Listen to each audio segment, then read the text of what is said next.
என் பேர் ஜோதி. நான் ரெடில்ஸில் ஜோதி லேப்ல இருந்து பேசுகிறேன்.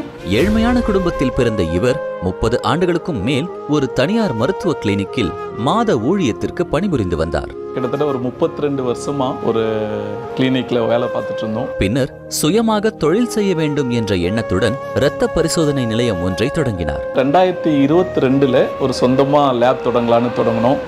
அந்த லேப் ஒரு சின்ன லேப் தான். அப்போ ஆரம்பிக்கும் போது ரொம்ப கஷ்டமா இருந்துச்சு.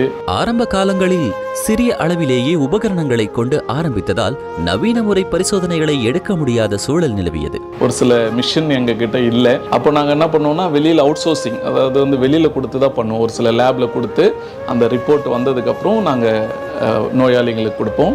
இந்நிலையில் மாண்புமிகு தமிழ்நாடு முதலமைச்சர் அவர்களால் கொண்டு வரப்பட்டு தாட்கோ மூலம் செயல்படுத்தப்பட்டு வரும் முதலமைச்சரின் ஆதி திராவிடர் மற்றும் பழங்குடியினர் சமூக பொருளாதார மேம்பாட்டுக்கான தொழில் முனைவு திட்டம் CM ARISE மூலம் ரூபாய் 2,62,669 மானியத்துடன் 7,50,480 ரூபாய் கடனாக பெற்று தனது பரிசோதனை நிலையத்திற்கு தேவையான புதிய உபகரணங்களை வாங்கி ECG உள்ளிட்ட பல்வேறு வகையான இரத்த பரிசோதனைகளை செய்யும் வகையில் ஒருங்கிணைந்த அதிநவீன இரத்த பரிசோதனை நிலையமாக மாற்றியுள்ளார். தாட்கோ லோன் கிடைச்சதுக்கு அப்புறம் நாங்கள் ஒரு சில மிஷின்ஸ் எல்லாம் வச்சோம். சுகர் டெஸ்ட் எல்லாம் 11லேருந்து 12 மணிக்கே கொடுக்கறதுக்கான ஒரு சூழல் எங்களுக்கு அமைஞ்சது. எமர்ஜென்சியாக யாருக்காச்சும் பிளேட்லெட் கம்மியாக இருக்குது, HB வேணும் அப்படின்னா நாங்கள் இமிடியேட்டாக அந்த மிஷின் மூலிமா கொடுக்கறதுக்கு வாய்ப்பு இருந்தது. அதுக்கு முன்னாடி அது மெட்ராஸுக்கு போயிட்டு வரணும். இப்போ இந்த மிஷின் வந்ததுனால உடனடியாக அந்த டெஸ்ட்டு கொடுக்க முடிஞ்சுது. இதெல்லாம் தாட்கோ மூலிமா வந்த மிஷினுக்கு அப்புறம்